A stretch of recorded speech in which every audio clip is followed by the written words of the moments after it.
Let's pray. Almighty God, in your wisdom and goodness, have appointed the offices of leaders and county assemblies for the welfare of society and just government of the people. We beseech you to behold with your abundant favor as your servants, whom we've been pleased to call to the performance of important trust in this republic. Let your blessing descend upon us here assembled, and grant that we treat and consider all matters that shall come under deliberation in so just and faithful a manner as to promote your honor and glory, and to advance the peace, prosperity, and welfare of our country and of those whose interests you've committed to a charge. Amen.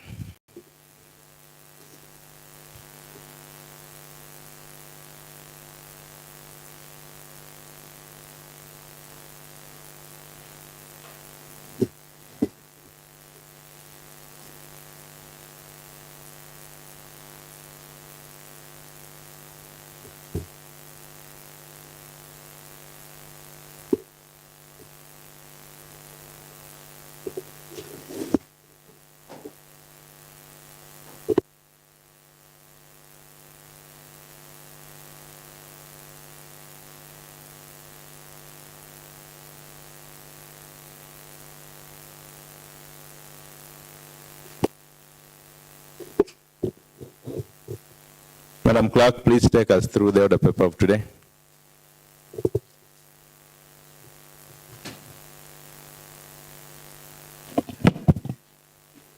Order paper number 96 of today, Wednesday, 9th August 2023 at 2:30 p.m.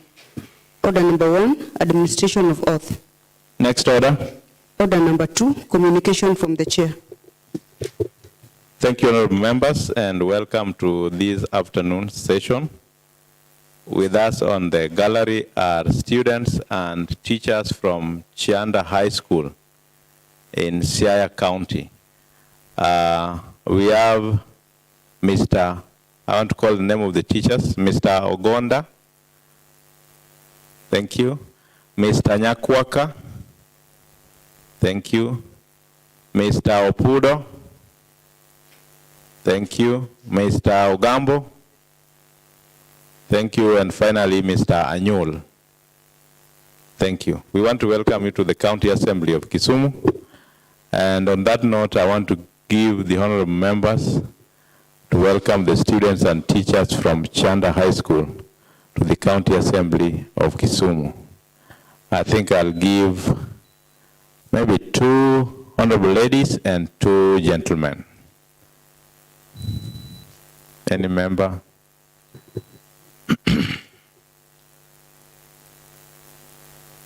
Yes, the honorable member for North Seme, Honorable Millicent. Thank you, Mr. Speaker, sir. First, I want to take this opportunity to welcome our teachers and students from Chianda. I believe Chianda is in Siaya County. My ward is neighboring Siaya County, places like Kambare. So feel most welcome. This is what we call Kisumu County Assembly. It comprises of 47 members, 35 elected and 12 nominated. We have mothers, fathers, and brothers. So when you're here, feel most welcome and be at peace with yourself, because we are all from Nyanza and Kisumu is home, just the way Siaya is home to you. Karibuni sana. Thank you. Thank you so much, Honorable Millicent. Yes, the honorable member for Kabonyo Kanyagwal, Beni Pete Oiko. Thank you, Mr. Speaker. I take this opportunity to welcome students from Chianda High School. Chianda High School is one of the outstanding schools in Nyanza, the great Nyanza province, which is now Nyanza region, and in Siaya. When we mention the name Chianda High School, what comes in the mind of some of us are the great educationists who come around from Uyoma, Sembo, and they are great politicians, but I will confine myself to their great educationists. I know when the students are brought to the assembly, they are agitated that they are coming to hear politics, they are coming to see politics. That is what their mind, I know, is preoccupied with. And I want to tell them, when you come to assembly, here we discuss policies, development, and the policies and development we discuss are colored, camouflage with politics. Because it is politics that builds or destroys. Like now, the education system in Kenya is under change. And Kenya is seen in East Africa to be changing their education system after 3-4 decades. What the educationists need to ask themselves, is this being done for the betterment of the society or for political mileage? And when we look at our education system, we used to have class 7, form 4, A-level, then university. Then 844 came. Now CBC is coming. All those are matters that politicians need to address themselves to. Are they for the betterment of this society? 844 was meant to be technical. From the assessment of the teachers and from the assessment of our children who underwent 844, did it succeed? Was it really practical the way it was intended? And what about the CBC?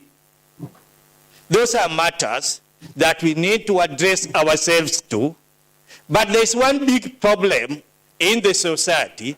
There are the people who matter, who when they shout, when they make a decision, the decision stands. But Kenya is seen to be changing its education system from time to time. The teachers are there to tell us how beneficial it is or not. And when I want to tell you about the great educationists from Siaya, and particularly those sides of Bondo, what comes in our mind, Mr. Elijah Siemo, the former principal of Maranda, who made Maranda be known in Kenya as an academic giant. In Bondo, Bondo is a sub-county in Siaya, though it is equally a district because of its size. We also had the education secretary in Kenya, Mr. Eno Soyaya. There was also Mr. Opondo Geta. And among those, there was also Mr. J.S. Obonyo, who retired as senior education officer, a man who, if politics favored, would have become TSC secretary or a PSC in Kenya. But because of our politics, he was never favored to rise to that level. But he left a mark in the education system in Kenya. Those are people who come from those sides of Chianda. Mr. Speaker, we welcome our boys and we tell them when they come here, let their mind not be bogged that it is just politics. It is development, it is policies, but politics is colored in there. Thank you, Mr. Speaker. Thank you, honorable members. Yes, the Honorable Boyton Ratib, the member for Nyalenda A. Thank you, Mr. Speaker. May I also take this opportunity to welcome students from Chianda High School. Chianda High School was a name that was in our household sometimes back when we were growing up. Mr. Speaker, I recall very well my elder brother went through this school from Form 1 to Form 4. And one thing that we used to love about it, he used to mention something to do with Ragengni. Ragengni. that is associated with that area. And another challenge that they used to have in Chenda High School during that time in 80s, which I know at the moment should not be a challenge, is lack of water. It was so hilarious when he used to tell us how they would leave in the evening after classes to a stream to fetch water for their use. Chanda High School, for that matter, has given us a person who is of great benefit to our family, because at the moment is a principal in a certain school in Kisumu. Seeing you here is seeing a blessing also to our family. Feel most welcome. Thank you.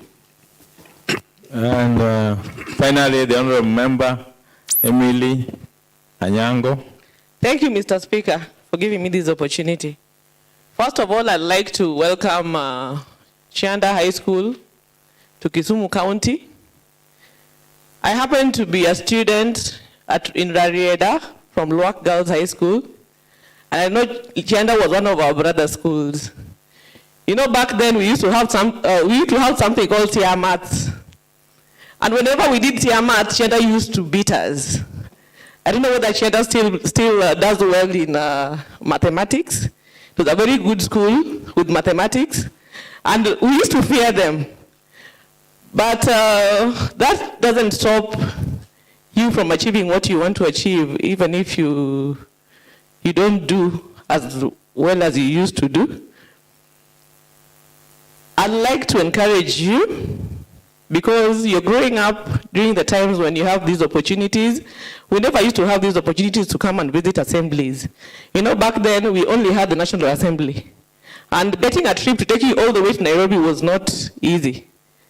It wasn't affordable anyway. So you're lucky you're growing up during these times when you have the opportunity to come and visit the county assemblies and to learn a lot about your counties. I know education is an equalizer. When you go back to school, get back to your books and focus on your education, because you're not limited. One day, you might also just be here. Otherwise, thank you, and as you travel back, have a safe journey. Thank you. Thank you, Mr. Speaker. Thank you so much, Honorable Emily. I think before we move to the next order, I want to request the Honorable James Omolo, being a teacher of physics and maths, to also talk to the students. Thank you, Mr. Speaker. I'm not a teacher, I'm just a physicist. Thank you. To the students of Shanda, I want to thank you for coming here, because even as we are in high school and we went through education, and now we are legislators. Here we make laws pertaining to Kisumu County, where anything dealing with women, children, and men of this county, we are the ones to make laws that guide everything to do with them. Also, we have our nominated members who really are here to represent the women and the youths. So we have elected leaders who, by representation, they represent those who elected them. We are 35 of us. So we have 35 wards in Kisumu County, and the nominated are also here to represent those cadre. The PWD, we have the representative, the youths, and the women. Also, we have to do our oversight, which we do to the executive county executive officers. We check what they do to our electorates. That to mean that if there is a role to be done in, let's say, my ward, I'm the one to make sure that it's done to the standard, equivalent of the money allocated to it in the budget. So basically that is what we do every day in this county assembly. Thank you, Mr. Speaker. Asante sana. Next order, Madam Clerk. Order number 3, messages. Next order. Order number 4, petitions. Next order. Order number 5, papers. Yes, Honorable Vincent Jagongo.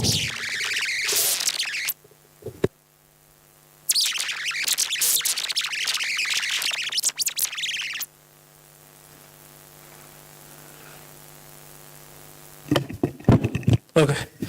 Mr. Speaker, pursuant to provision of standing order number 1826 of the Kisumu County Assembly standing orders, I wish to table today, Wednesday, 9th August 2023, a report by Medical Services, Public Health and Sanitation Committee on the status of the Kisumu County Referral Hospitals.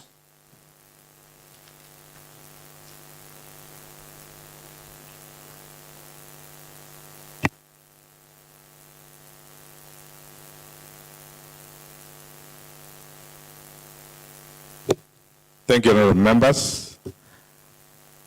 Honorable members, I wish to acknowledge the receipt of a report from the Committee on Medical Service, Public Health and Sanitation on their consideration of the status of referral hospital in Kisumu County. And I want to direct that this report be committed to the House business for scheduling for discussion in the floor of the House. Thank you. Next order, Madam Clerk. Order number 6, notices of motion. Yes, Honorable Vincent. Mr. Speaker, pursuant to the provision of section 45(1), I wish to give a notice of motion that this House adopts the report by Medical Services, Public Health and Sanitation Committee on the status of the Kisumu County Referral Hospitals. Next order, Madam Clerk. Order number 7, statements. Yes, the Honorable Jennifer Obonyo.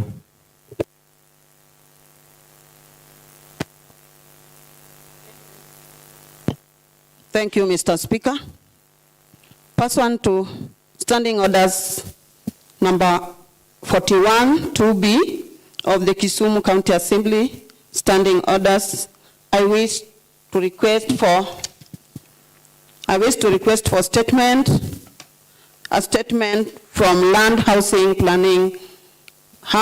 Housing Physical Planning and Urban Development Committee regarding the encroachment of riparian areas along Paga Beach in southwest Kisumu ward.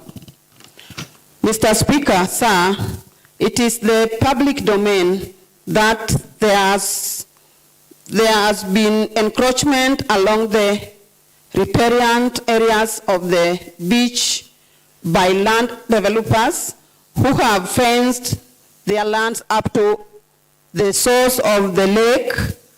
This has intended with movement along the beaches and also the aquatic life.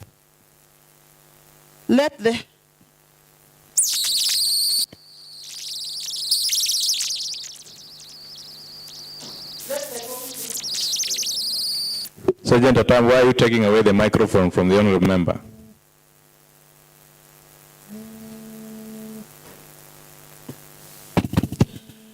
Thank you. Let the committee investigate and inquire into, 1, if there is regulation in place allowing such fencing. 2, what is the lasting remedy in place? Thank you, Mr. Speaker. And I request you to allow honorable members to debate over the matter. Thank you. Thank you, honorable member. I think based on the questions you've asked,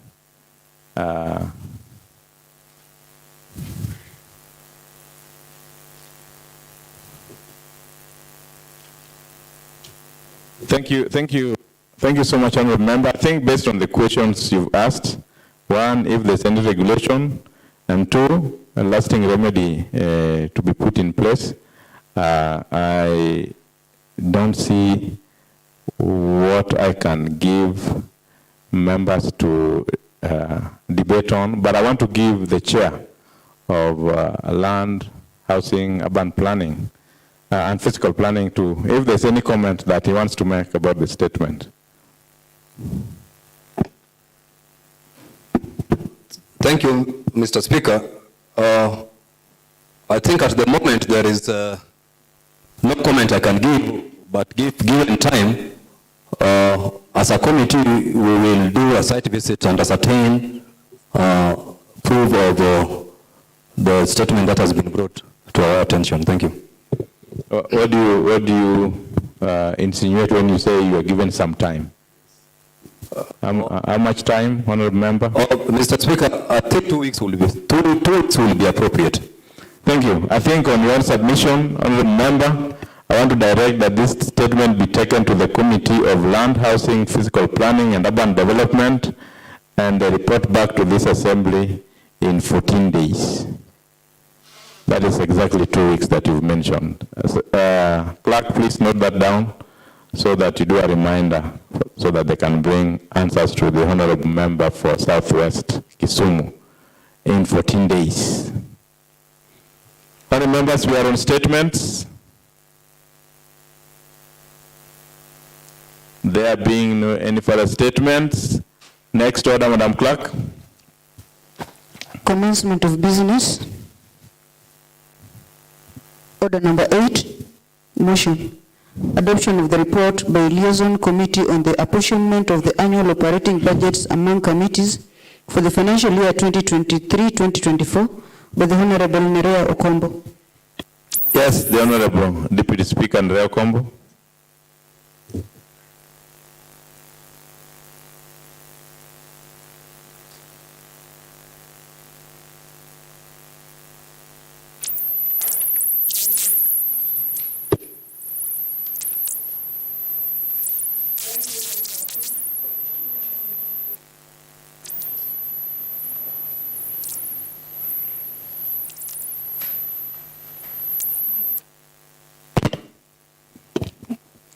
Thank you, Mr. Speaker.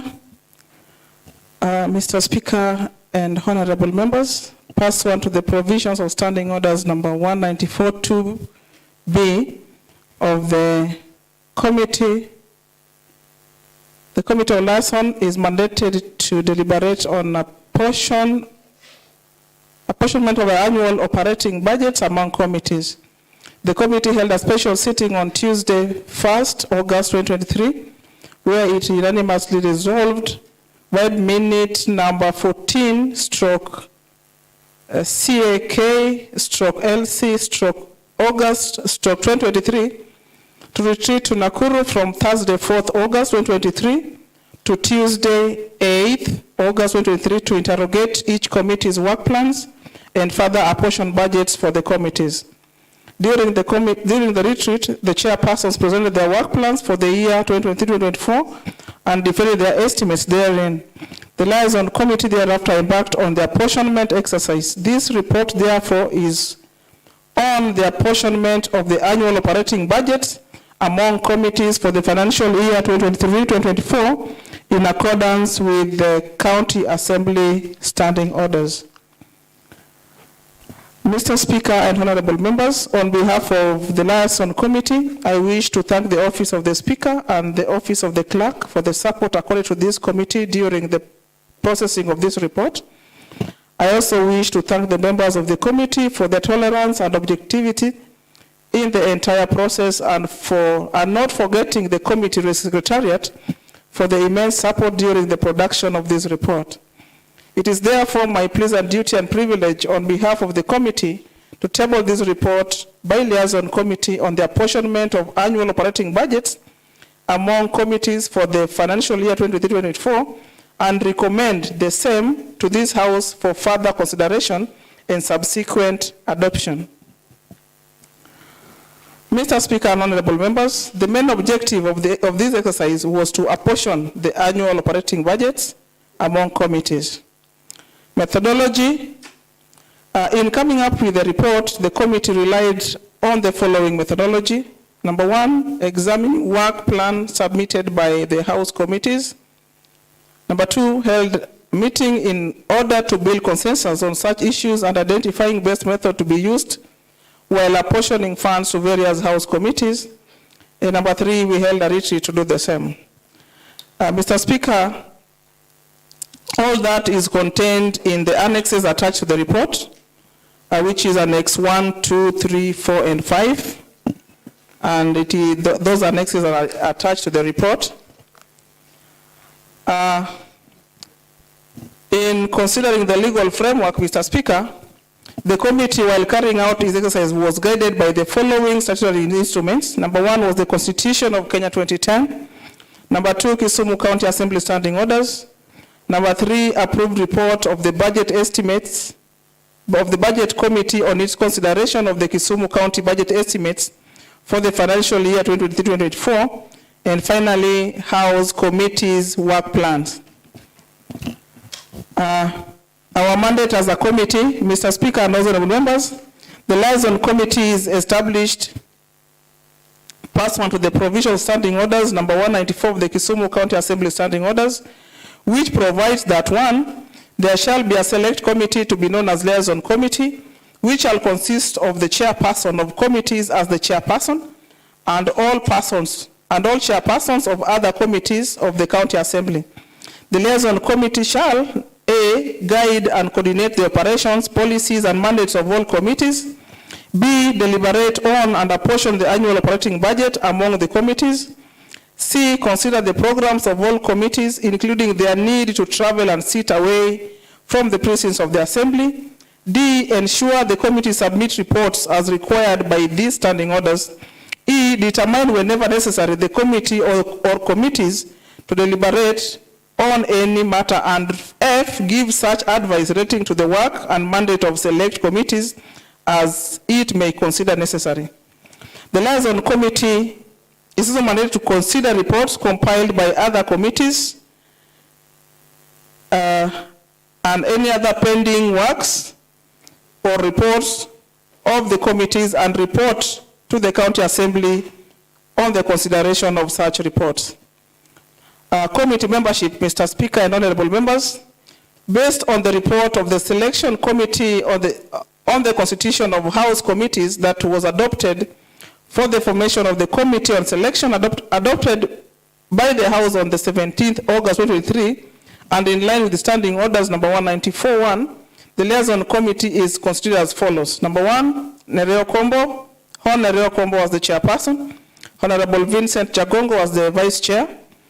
Honorable Elisha Oraro, member. Honorable Kennedy Oko, member. Honorable Ruben Rakwach, member. Honorable Boyton Ratib, member. Honorable Moses Ochele, member. Honorable Alice Wajewa, member. Honorable Seth Kanga, member. Honorable Lumumba Wade, member. Honorable Jennifer Obonyo, member. Honorable Emily Oginga, member. Honorable George Abaja, member. Honorable Pamela Oyo, member.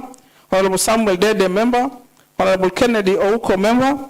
Honorable Zachary Okoyo, member. Honorable Karen Odhiambo, member. Honorable Seth Okumu, member. Honorable Alando Yunis, member. Honorable Mariam Abeid, member. Honorable Henrietta Bodo, member. Honorable Nancy Matara, member. Honorable Beatrice Komudo, member. Honorable Joachim Okech, member. Honorable Mildred Ajumbo, member. The committee secretariat is as follows: Mr. Nashon Kusina, deputy clerk. Ms. Obonyo Angeline, assistant clerk. Mr. Fanuel Okode, Hansard reporter. Ms. Rispa Waiwa, sergeant at arms. Mr. Speaker, honorable members, in consideration of work plans, each chairperson was given the opportunity to present his or her annual budget estimates for the liaison to the liaison committee for consideration as per the request and requirements and legal provisions of standing orders number 194B and C. This initiative was geared towards effective budget allocation and oversight process within the county assembly. Presentation of work plans enhanced transparency in the allocation of resources. It allowed the liaison committee to understand how each committee intends to use its budgets and resources to achieve its goals.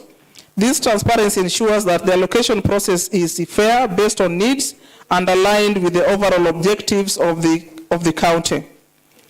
Number 2, it provided an opportunity for alignment discussions. This ensured that the proposed activities and projects in each committee's work plan are consistent with the county's strategic objectives.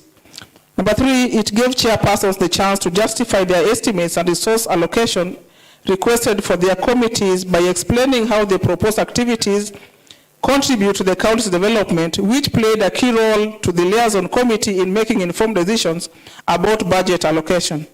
Number 4, It allowed for a critical assessment of the proposed activities and room for feedback, suggestions for improvement, or even potential redundancies. These ensured that the resources allocated are used efficiently and effectively to achieve the desired outcomes. Number 5, it facilitated coordination and ensured zero duplication of efforts. The liaison committee had the chance to identify areas of potential for streamlined operations. Number 6, it enabled the liaison committee to make informed choices when prioritizing different committees' needs and activities. This ensured that the available resources are allocated to the most impactful and important initiatives. The liaison committee review of work plans establishes a framework for ongoing oversight throughout the country. The liaison committee can periodically assess whether committees are staying on track, meeting their goals, and effectively utilizing the allocated resources. Number 8 and last, it provided a platform for dialogue and engagement between committees, leading to better informed decision and a stronger sense of ownership among all chairpersons. Mr. Speaker, the proposed budget estimates for committees was as follows. Number 1, Committee on Budget and Appropriation proposed an estimate of 27,500,000. Liaison Committee had a proposed budget of 13,020,000. Medical Services, Public Health and Sanitation had a proposed budget of 8,987,000. House Business had a proposed budget of 5,400,000. Public Accounts and Investments Committee had a proposed budget of 16,650,000.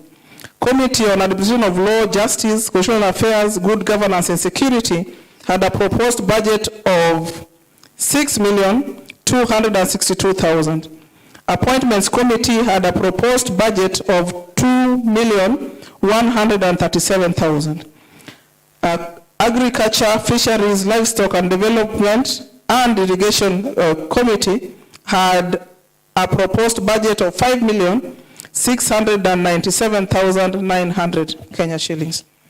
Committee on Lands, Housing, Physical Planning and Urban Development had a proposed budget of 11,485,000. Committee on Infrastructure, Energy and Public Works had a proposed budget of 6,278,000. Committee on Water, Environment, Natural Resources and Climate Change had a proposed budget of 4,270,000. Committee on Sports, Culture, Gender and Youth Affairs had a proposed budget of 5 million. Committee on Education, Technical Training, Innovation and Social Services had a proposed budget of 8,200,000. The Committee on Finance and ICT had a proposed budget of 14,570,000. Committee on Trade, Tourism, Industry and Marketing had a proposed budget of 2,805,000. Committee on Implementation had a proposed budget of 7,300,000. Committee on Labor and Social Welfare had a proposed budget of 6,300,000. Committee on Welfare and Equal Opportunities had a proposed budget of 3,570,000. Committee on Delegated County Legislations had a proposed budget of 7,056,000. Committee on Selection had a proposed budget of 4,500,000. Committee on World Development had a proposed budget of 5,166,000. Committee on Powers and Privileges had a proposed budget of 4,500,000. And lastly, Committee on Procedure and Rules had a proposed budget of 4,430,000, giving us a total estimate of 175,000,000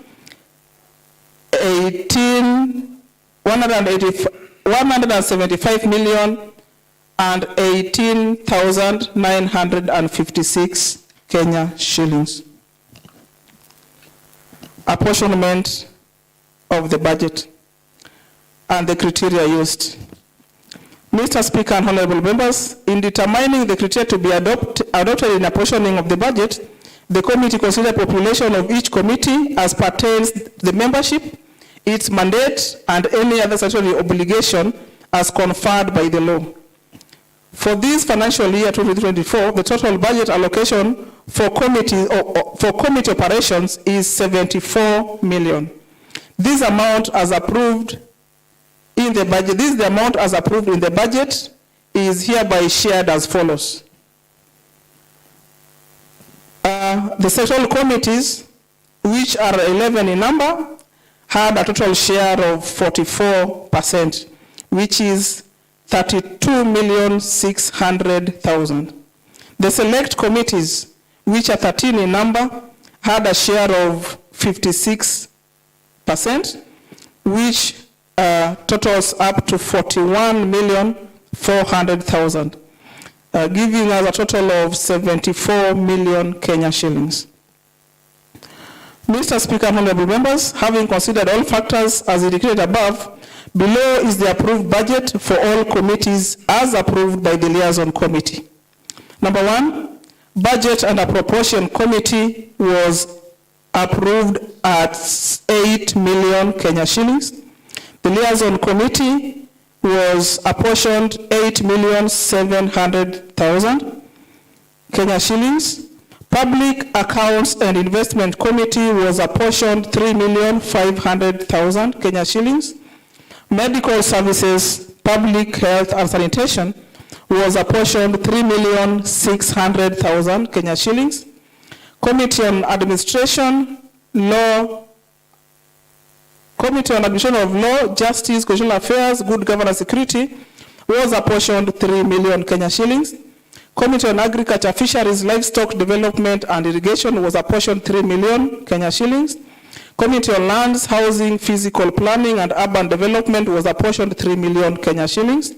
Committee on Infrastructure, Energy and Public Works was apportioned 3 million Kenya shillings. Committee on Water, Environment, Natural Resources and Climate Change was apportioned 3 million Kenya shillings. Committee on Sports, Culture, Gender and Youth Affairs was apportioned 3 million Kenya shillings. Committee on Education, Technical Training, Innovation and Social Services was apportioned 3 million Kenya shillings. Committee on Finance and ICT was apportioned 3 million Kenya shillings.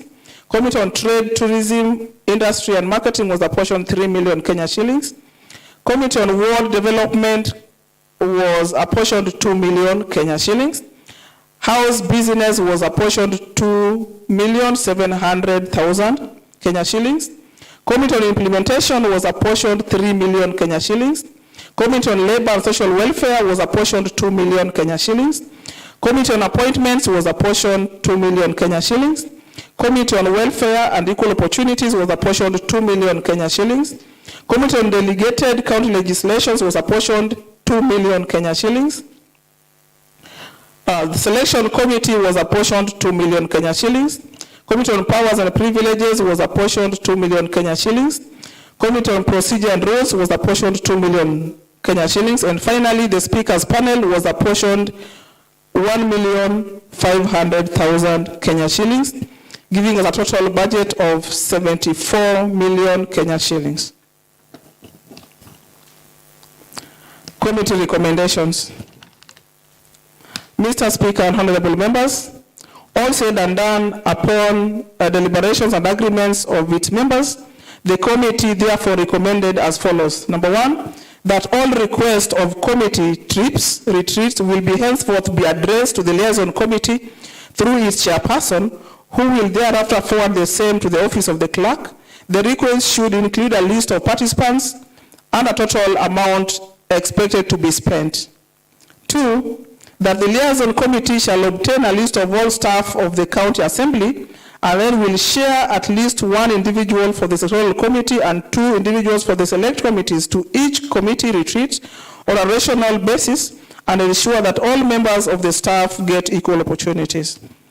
3, that the liaison committee shall keep a copy of the requests in recommendation number 1, for the purpose of records and keeping track of each committee's expenditure and balances.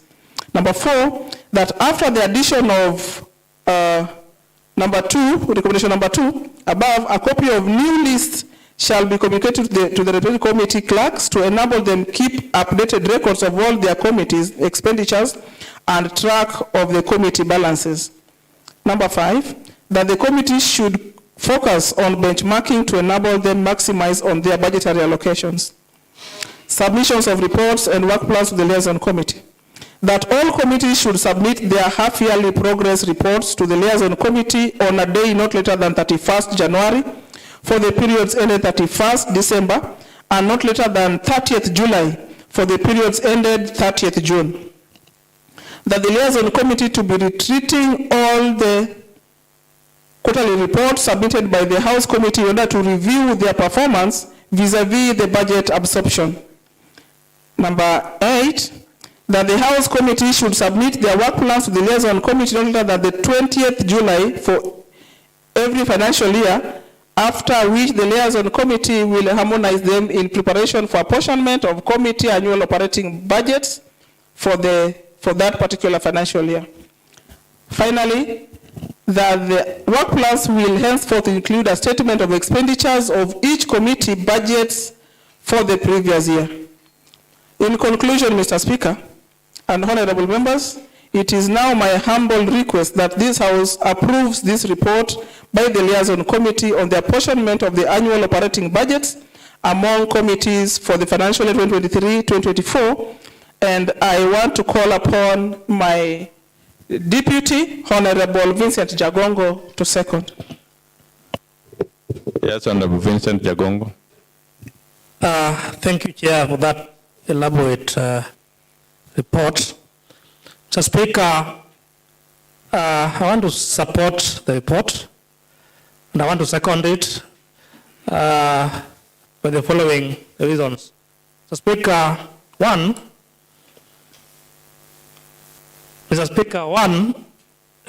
based on the apportionment, Mr. Speaker, we need to move with speed and harmonize the committee work plans in line with the allocation that have been read by the chair.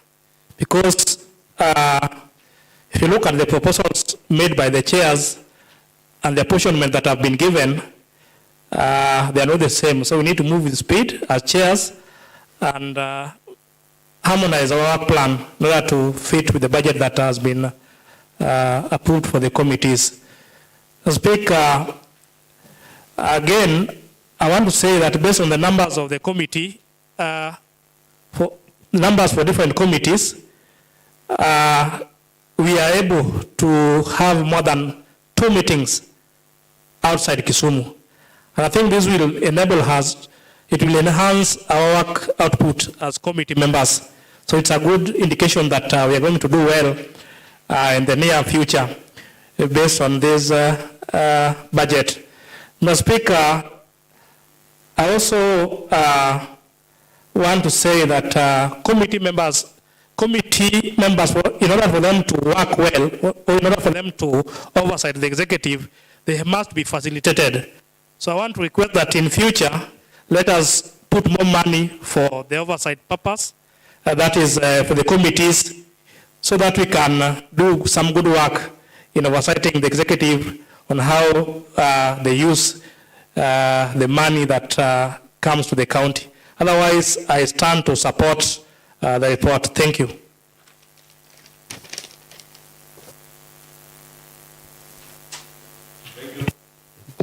Thank you, honorable members. A report on the Committee on Liaison on the apportionment of annual operating budgets amongst committees for the financial year 2023-2024 has been moved as a motion by the Chair, the Honorable Nereo Kombo, seconded by the Vice Chair, the Honorable Vincent Jagongo. And I want to propose to put a question that we open it for debate.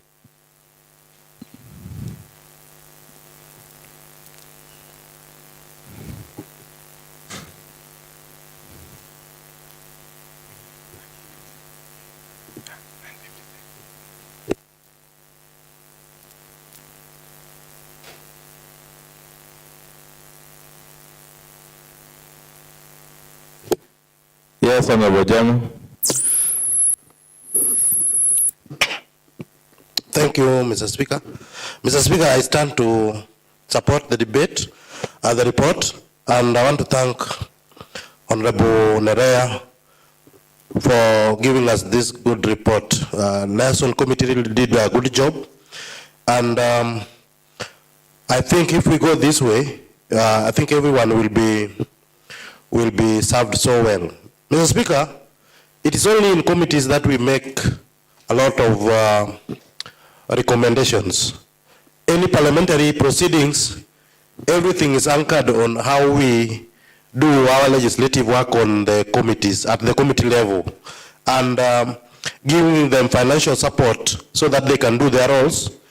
That will go a long way in making us very effective as members of the County Assembly, and I think that will facilitate a lot of things to be done.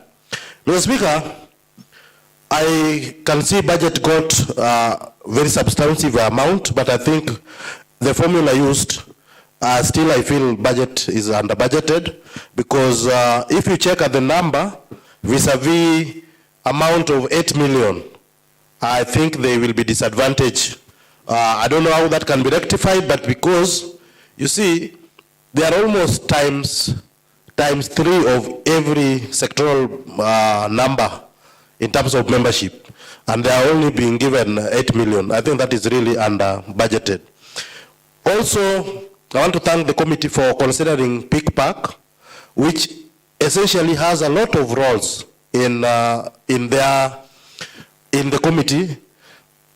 Every financial report has to come through Peak and Park committee, which by last financial year, it had insufficient funds to do all these reports at the same time for the whole financial year. But this year, this fiscal year, I think the liaison committee has done good. Looking at the number in the Peak Park and vis-a-vis the amount allocated and the reports they are perceived to be doing within a year, I think that is going a long way. Also of importance is the fact that we have capped how the staffs will be traveling in committees, so that it is not a random thing or in any way. There is a guideline, and there is clear guideline who and when to go. And in this case, it has also been mentioned by the chair that they will be rotating, so that even those members of staff who are not like clerks, they don't do any clerical work in any committee, they will still get a chance now to have a taste of it, which is very good. I think that is very accommodative, and it will go a long way. Mr. Speaker, of concern is, I didn't hear, maybe it missed me, concern about co-option. When any committee is going out, be it select or the other one, what are the rules, what are the guidelines? It has to be very clear from onset, so that we know a committee X cannot go with 20 members co-opted and then they finish their allocation and that is it. No, there must be a guideline. The same way we have done the guidelines for the members of staff, this one has also to come. If it is abolished, that is okay. If it is not, then let us have a very clear guideline on how and how many, when and how to do that, so that we cannot do it haphazardly. Mr. Speaker, most select committees which have a lot of work to do have been sufficiently served, and I think that will go a long way. And if you look at the membership number, the 7 number in most of them, I think we have sufficient budgets to do every report that we want to do in any committee. Thank you, Mr. Speaker. I support the report. Yes, Honorable Ruben Rakwach. Thank you, Mr. Speaker, sir, for recognizing me. Mr. Speaker, sir, I also rise to support the report by liaison committee. I have to commend the committee for having done a good job, the Secretariat for their facilitation during the report writing, Honorable Speaker. But, Honorable Speaker, I also have to say that I have to request that next time we need to get some improvement on the apportionment. The money that was given to liaison committee was small. The 74 million was small. So the liaison committee they had no otherwise but to apportion what was there. And remember, Honorable Speaker, for the national government projects, it is a law that 5% of it is apportioned for oversight, and that one goes to the PMC. But here, for example, our Department of Health, I think in the budget it is given around 3 billion. But our committee, our health committee is given 3.6 million. That is 0.1%, Honorable Speaker. So you may get that if we don't raise the money that goes to the committee, then our oversight role may be derailed.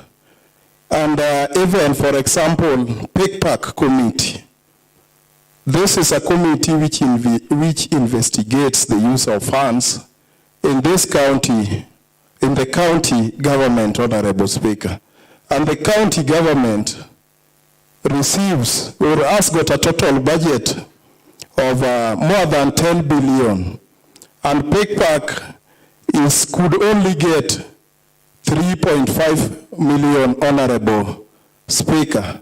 I think that one is 0.00 something percent of that money. So you get that sometimes the committee cannot have a retreat if there is something, if there is an activity in the committee, and that one derails the work of that committee. Now coming to the road which I chair, Honorable Speaker, the committee was given 3 million because of the financial constraint. We accept, but it is small. That one is only around 0.8% of whatever money that we are going to oversight. That one which has been given to the Department of Roads for development, Honorable Speaker. So next time, let us try so that this 74 million that we apportioned this time round, next financial year, let us double or triple it so that we carry out our work. The oversight role is being done at the committee level, Honorable Speaker. Otherwise, thank you. I support the report. Thank you. I think in the interest of gender, I'll give the Honorable Emily Oginga. Thank you, Mr. Speaker, for considering gender. First of all, I'd like to appreciate the committee for the work well done. I know it wasn't an easy one because we had very elaborate work plans. And by cutting down the budget, it means we have to rework on our work plans. If we could actually implement what we had in the work plans, like for instance in the Medical Services Committee, we had a very elaborate and very detailed work plan. At the end of the year, we would be very proud and say that we've really done well in our oversight role. But unfortunately, we have to resit and redo our work plans for us to be able to carry out our roles. We understand because of the budgetary constraints. I'd like to also appreciate the committee for allocating something for the speakers panel. Up until now, the speakers panel haven't been inducted. Actually, when you see them chairing, it's by God's grace. Thank you so much to the chair and the committee of liaison for considering the speakers panel for the allocation. And I know you'll be seeing a different chairing, you'll be seeing different chairing sessions from today going forward. Otherwise, I'd like to encourage everyone, even though we're going to readjust our work plans, then we have to really focus on what is most important. Otherwise, thank you, Mr. Speaker. I In the interest of age, I'll give the honorable member for West Kisumu, the Honorable Ken Ouko. All the honorable members. I have the list here. Yes, Ken Ouko.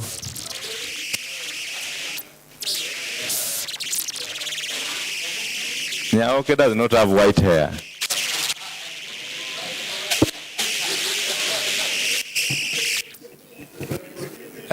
Thank you, Mr. Speaker. I beg to support the motion, but with the reservations. One, Mr. Speaker, as the chair of Pick Park, I can say we are not happy with the kind of money we are given and the kind of work we have as a committee. Mr. Speaker, this is the Oversight Committee looking into government spendings, especially on matters of finance. And mostly we are looking at audited statements. I hope, Mr. Speaker, you are aware, without audited statement, you can't pin anybody. And you can't take anybody to court. This is a very important committee, even to members, because the moment the Pick Park failed to do its work, it will bear on everybody, including the leadership of this House. And it is always very important to look into that, because whatever we are doing as one committee, it is spreading into some other committees. You know, the moment the county government of Kisumu, not county government of Kisumu, but the county assembly of Kisumu will be accused of not oversighting the executive, it is going to be on us and you. And now, Mr. Speaker, let me remind this House that we are looking at the audited statement from the city of Kisumu, the county assembly of Kisumu. We are also looking at the audited statement from the executive. We are also doing that on Kiwasco, Lakefront, Education Fund, Trade Fund, car loan and mortgage, and other entities being financed by the county government. That is just a few. We can say that is 10. If we have a calendar of working within the 10 months, it will find that we will now be working on maybe on 2 months basis. We will be allocating every report will be dealt with within the 2 months. And that will be a very busy schedule. At the same time, it requires a lot of spending. So always, it is advisable to consider that. I was surprised to hear that we will be having 3 staffs from the county assembly, which is not possible with the Pick Park. With the Pick Park, we must be having the auditor, we must be having Hansard, we must be having the law expert, because we will be interpreting these things according to the law. Now we will also be having a fiscal analyst. We will also be having sergeant at arm and 2 clerks. We can't have 1. Surely, if you expect a result, how will we do it with only 3.5? Why do you give speakers panel that money? Why do you give liaison a lot of money? What for? Why don't you put that money on oversight role given by the Pick Park? Surely, I support the way I said, but with the reservation which I've explained. Thank you, Mr. Speaker.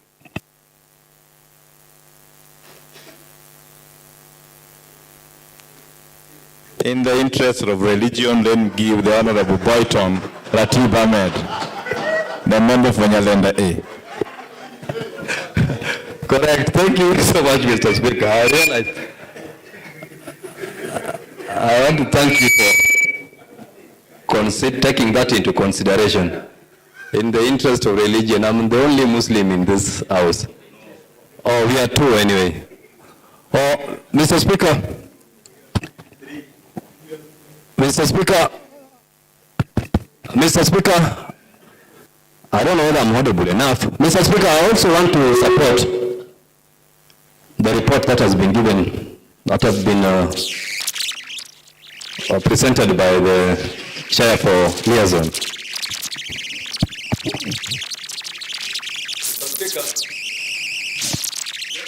Remember to use the microphone that he was using before.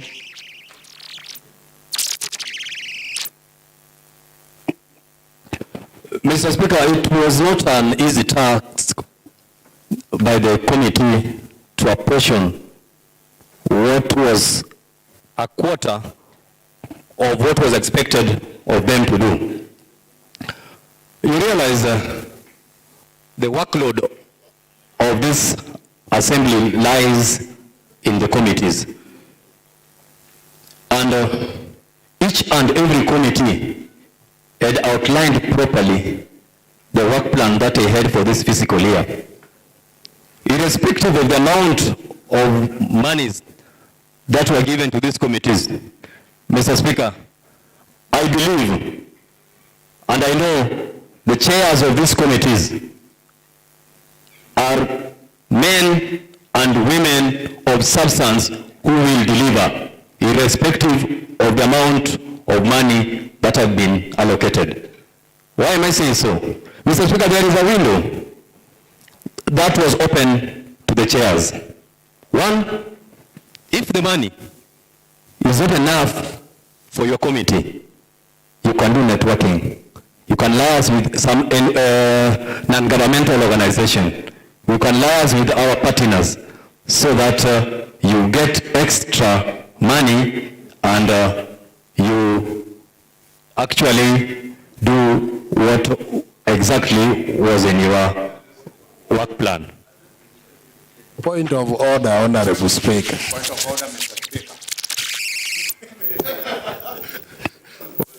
Hugo.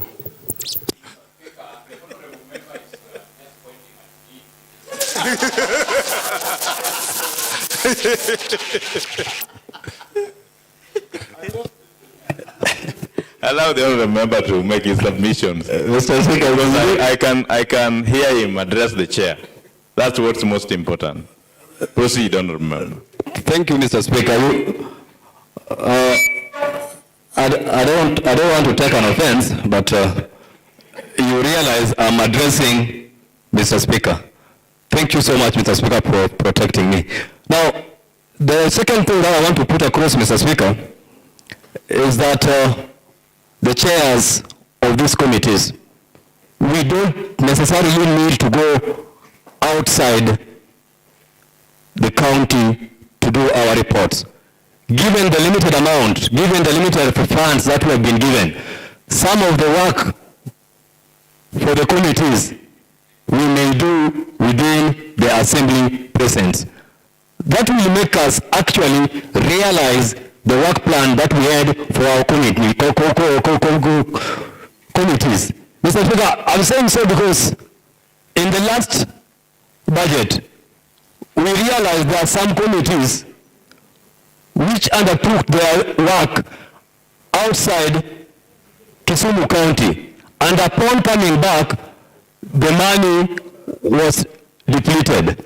For that matter, Mr. Speaker, I would have employed our fellow chairpersons to most of the time do their work within the assembly presence so as to realize the dream of each and every committee. Thank you, Mr. Speaker.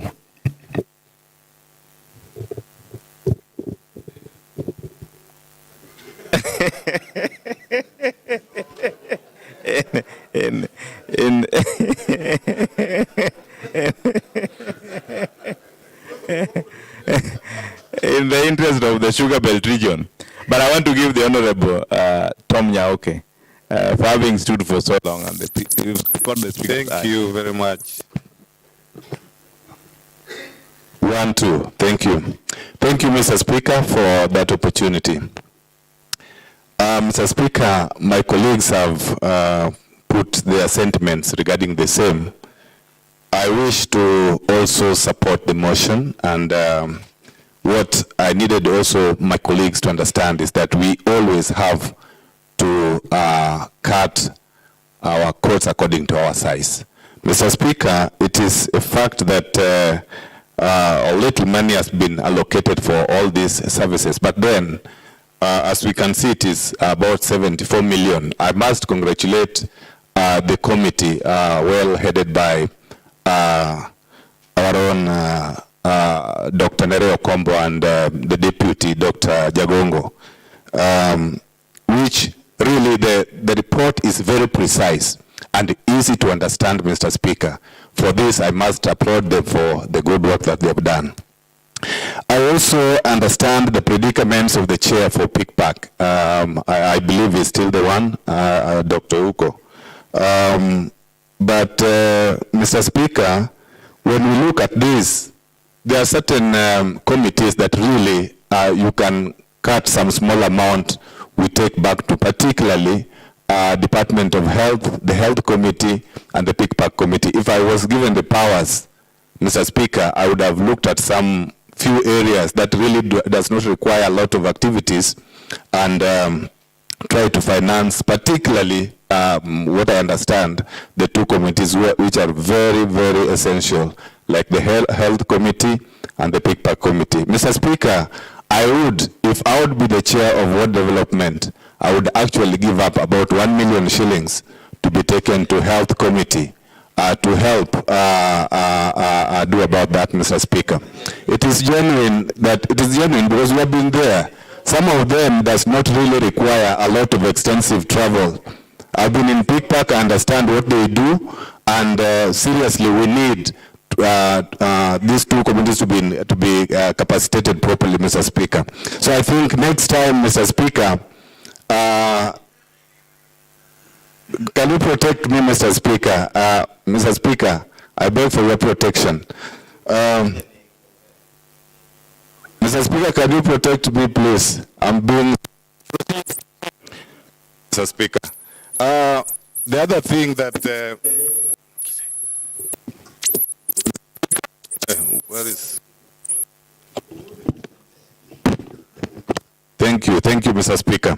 Mr. Speaker, with due respect, I will stand by that there are certain committees really that require a lot of facilitation to carry out their works. Whether we believe in it or not, but it is a true fact, because we have seen what the delivery of this and the requirements of this particular committees, Mr. Speaker.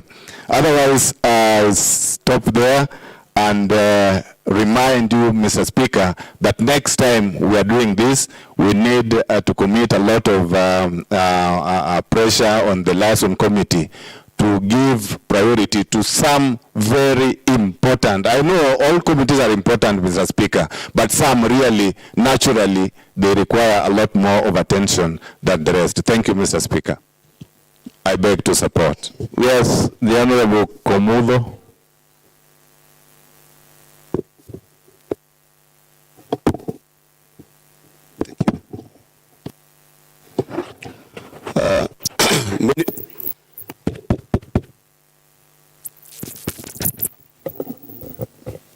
The microphones are failing. Thank you. Thank you, Mr. Speaker. It's a pleasure to have this, to give my contribution. I equally arise to support the report by the Liaison Committee, a very good report, very well captured. I am proud to belong to be part of that report process as the chair of the Ward Development. Mr. Speaker, you remember, we in many families from the African background where we come from, we have come from a point of a lot of scarce resources, very rare scarce resources, and I want to believe that it is only fair that we get to accept the situation as it is, and more so for better Christians like myself, thank God for what we have gotten. As to whether some of us would come here and say, so and so should have been given more, so and so should be given little.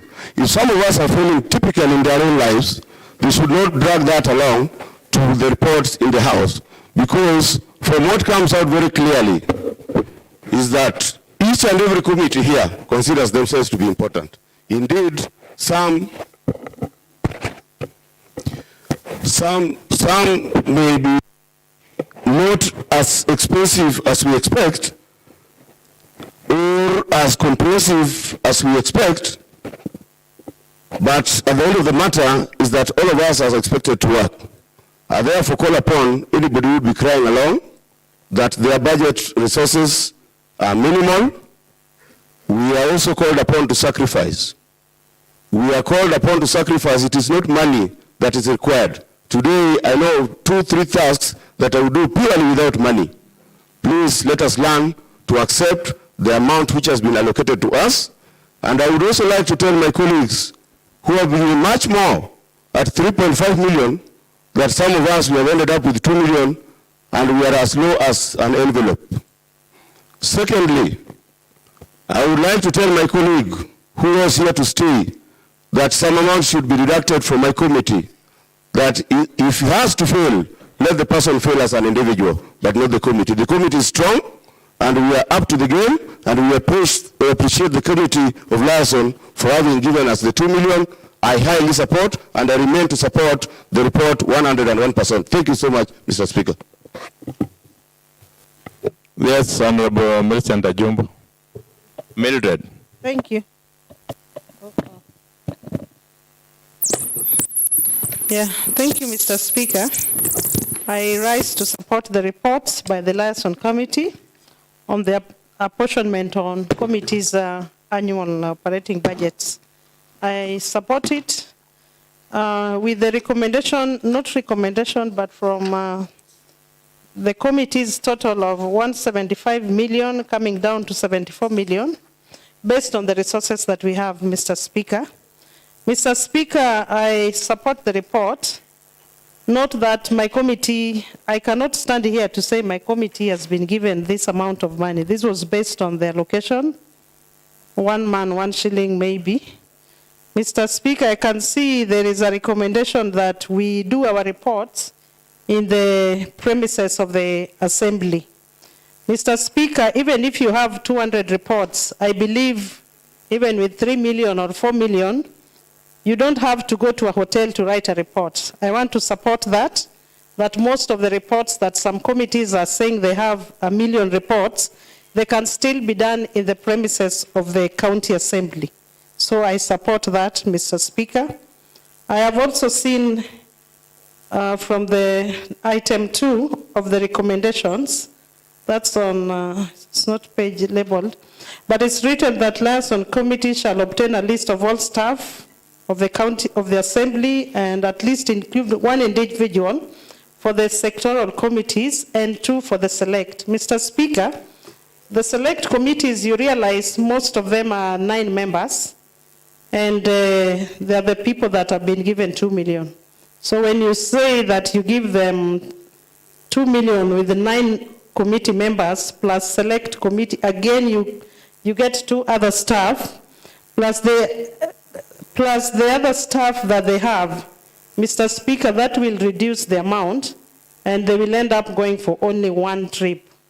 Because now we were working with the old budget of 15,000, but now you realize there's a circular that has 16,800 per individual. So when we adjust our budget, Mr. Speaker, this is going to affect our 2 million, and we will end up with 9 members plus 6 extra plus another 2 extra.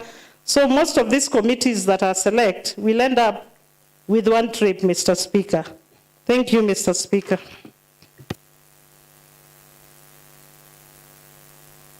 Yes, Honorable Bill Odhiambo.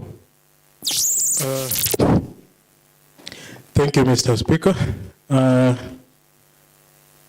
Reading the report, I realize what we budgeted for in our committees, the allocation was not enough, so we have to work with what has been allocated.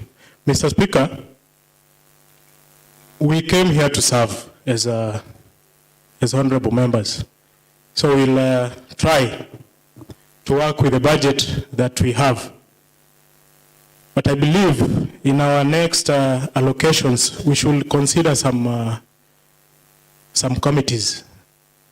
A committee like health, another committee pickpack, And another one that I've not heard anybody mention is agriculture.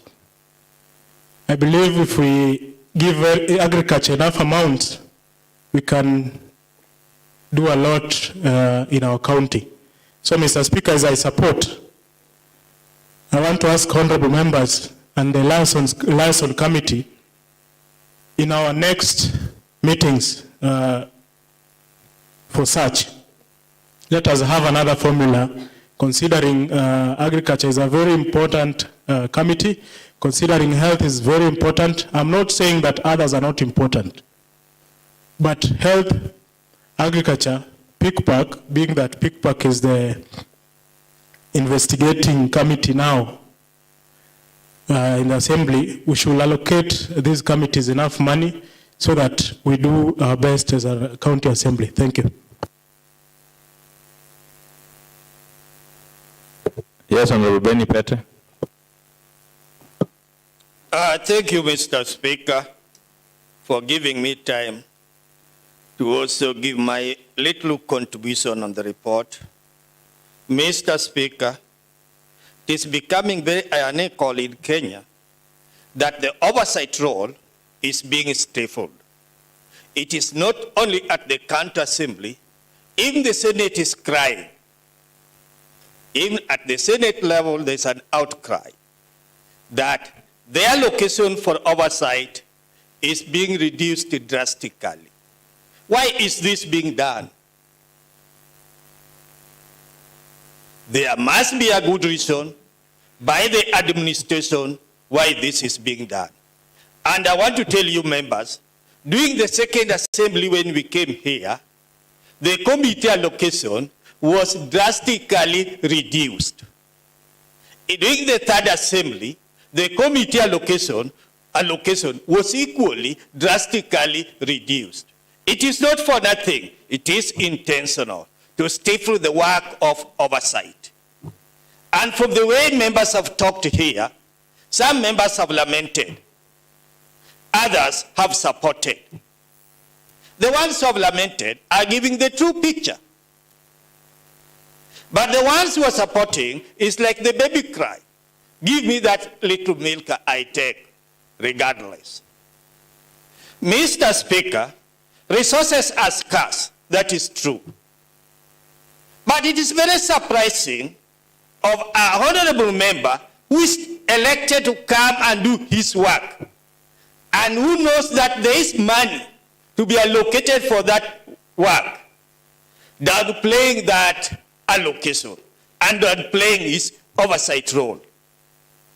Mr. Speaker, when we look at the report, when we came, the allocation was 39 million.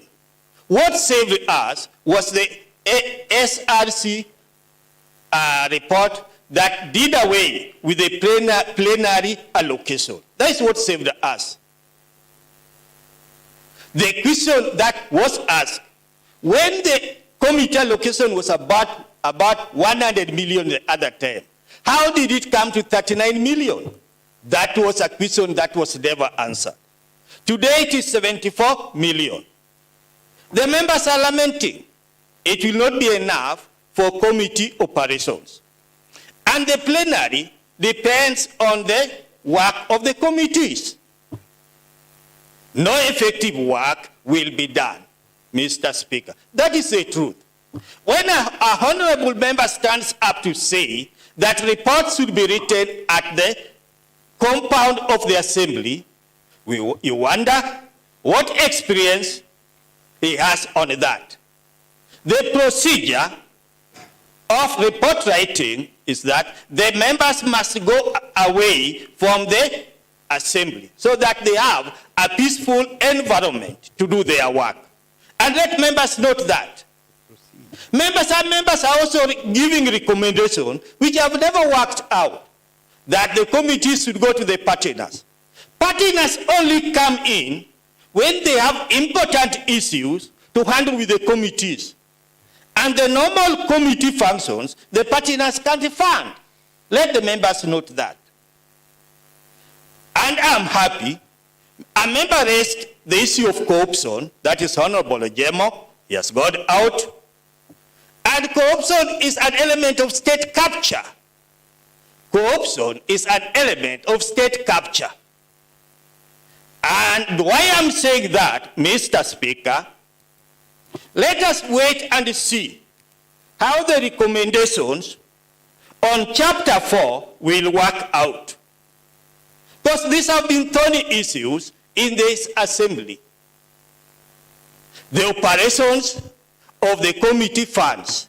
There's a booklet on that guideline, but it has never been followed. And today, members are being told that that ought to be followed. Let us wait and see if it will be followed.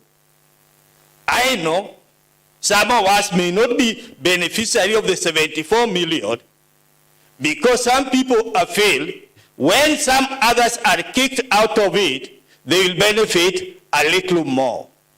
Thank God for that power that will enable them to benefit more, a little more, like the way Honorable Ochele is clapping, if that will make him a little millionaire of Kisumu County Assembly. Thank you.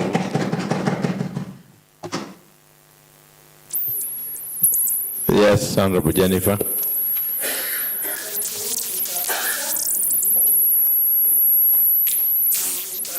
Going by the mood of the House, may I call the mover to reply? The Honorable Nereo Kombo.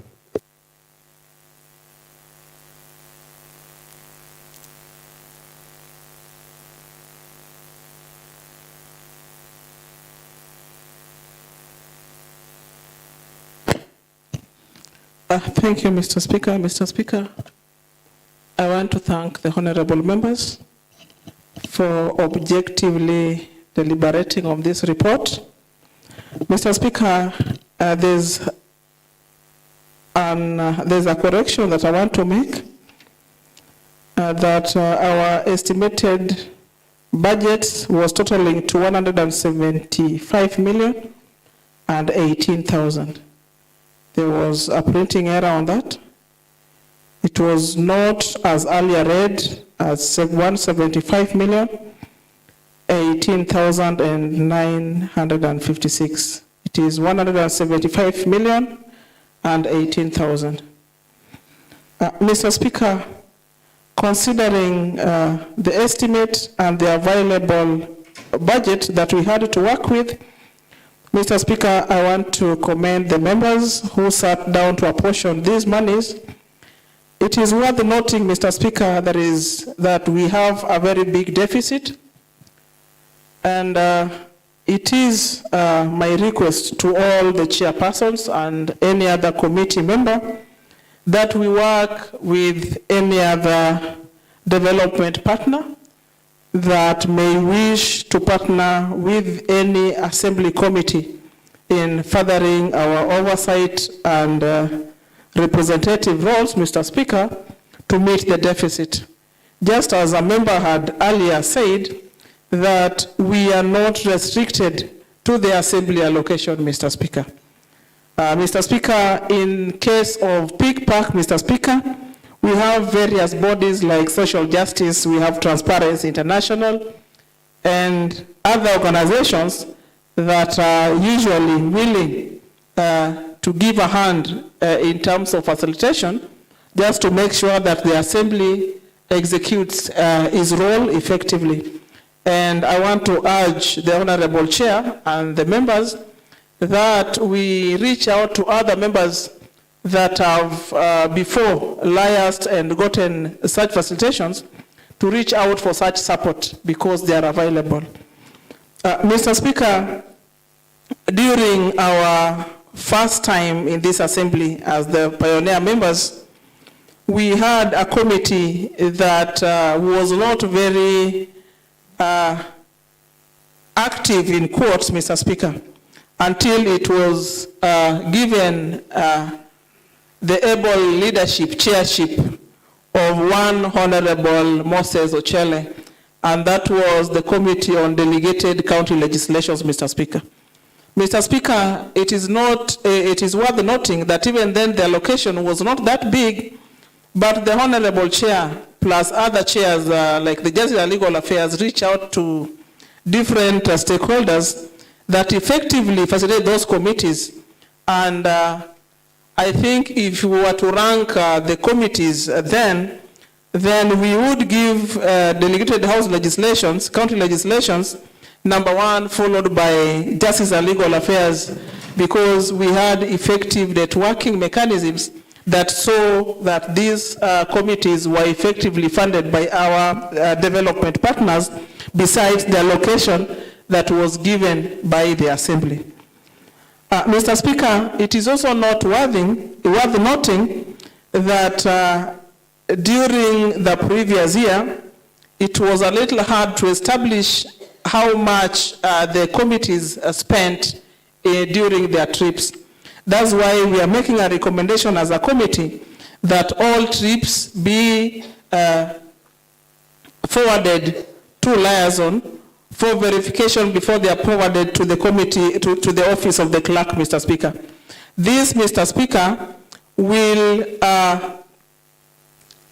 help committees know who is traveling with them, the total number of participants, Mr. Speaker, where they are going to in terms of venue, Mr. Speaker, and their expected expenditures, Mr. Speaker. This will enable us have a record to share with members so that nobody, no committee will have doubts as to how much they spent on their retreat, Mr. Speaker. And this will enable us have a well-expressed way of ensuring that there's accountability, even as we also check with the executive how accountable they are, Mr. Speaker. Mr. Speaker, as far as the co-option guidelines is concerned, I think this was raised by one Honorable James Omolo. Mr. Speaker, I don't think the liaison committee mandates or gives a leeway for adoption, because as we can see, Mr. Speaker, if the schedule that is prepared by liaison is effectively followed, then no member will need to be adopted unless we need, that particular committee needs the expertise of that particular member.